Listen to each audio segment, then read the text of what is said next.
Hello students, मेरा नाम है आकाश भूषण और आज हम नया टॉपिक लेके आए हैं डेलीगेशन। डेलीगेशन का मतलब क्या होता है? बेसिकली डेलीगेशन का मतलब होता है कि काम को बांटना। काम क्यों बांटेंगे?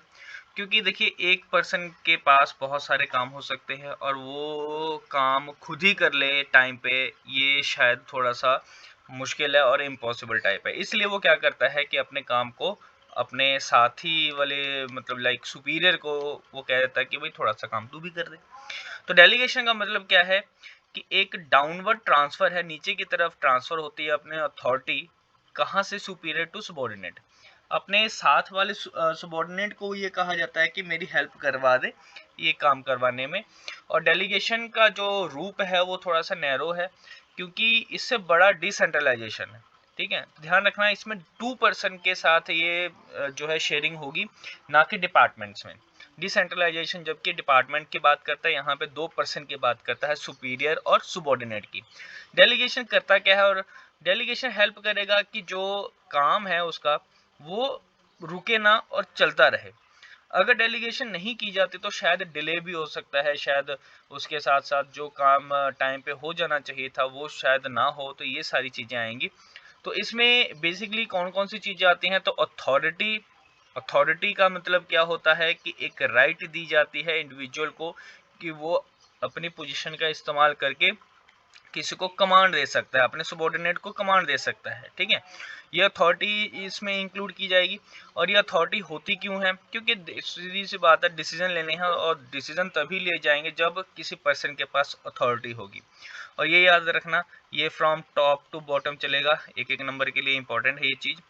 और जैसे कि यहाँ पे देखिए, ये इस पर्सन को, ये जो प्राणी है, ये प्राणी क्या कहता है कि भाई सारे के सारे काम मैं ही करूँगा। तो ये इसको ढेर लग गया, यहाँ से यहाँ इतने बड़े बड़े काम करने पड़ेंगे, इसको खुद ही काम करने पड़ेंगे। तो ये बाहर जाके जो पीएन है वो क्या कहता है कि बॉस इज बिजी, तो इन सभी का काम जो है रुक गया। और ये अगर इसने, इस बंदे ने, इस प्राणी ने अगर डेलीगेट किया होता अपने काम को, तो शायद इनका काम जो है, इन तीनों का काम ना रुकता। तो बेसिकली इसीलिए इंपॉर्टेंट है डेलीगेशन। डेलीगेशन होना बहुत ज़रूरी है।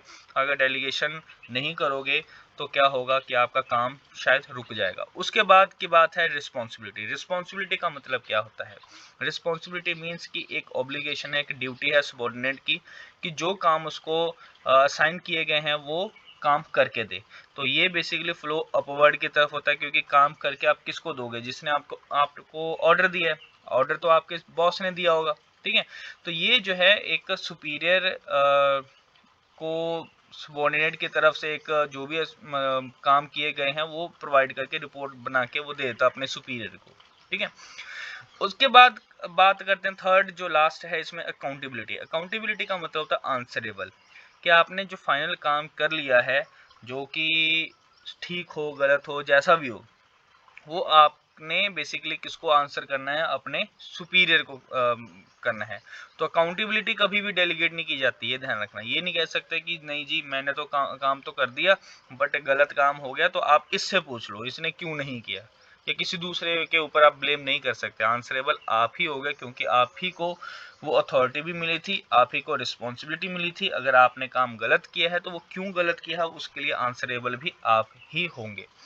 तो ये सारी चीजें ध्यान रखना। ये भी फ्लो अपवर्ड की तरफ है, क्योंकि आपने रिपोर्ट तैयार करके किसको देनी है? अपने सुपीरियर को प्रोवाइड करनी है। तो ये 3 एलिमेंट थे। उसके साथ साथ इम्पोर्टेंस क्या है डेलीगेशन का, कि हम क्यों करेंगे डेलीगेशन? तो ऑलरेडी मैंने आपको चीज़ें बताई दी हैं, तो ये बेसिकली छोटे छोटे पॉइंट है, ये डायरेक्ट हम करेंगे, इसको एक्सप्लेन ज़्यादा करने की जरूरत नहीं है। सबसे पहले क्यों हम डेलीगेट करेंगे? क्योंकि इफेक्टिव मैनेजमेंट चाहिए, बहुत अच्छे से काम करना होगा। और अगर काम रुक जाए तो आपका साथ वाला जो कॉम्पिटिटर है वो अच्छा काम कर रहा होगा, वो आगे आपसे निकल जाएगा। एम्प्लॉय की डेवलपमेंट होगी। अगर आप अपॉर्चुनिटी देते हैं अपने एम्प्लॉय को काम करने के लिए, तो शायद वो बहुत अच्छे से काम कर सके, शायद उन सब चीज़ों में एक्सपर्ट हो जिसमें कॉस्ट को कमी, मतलब कॉस्ट कम करके वो बेटर रिजल्ट दे पाए।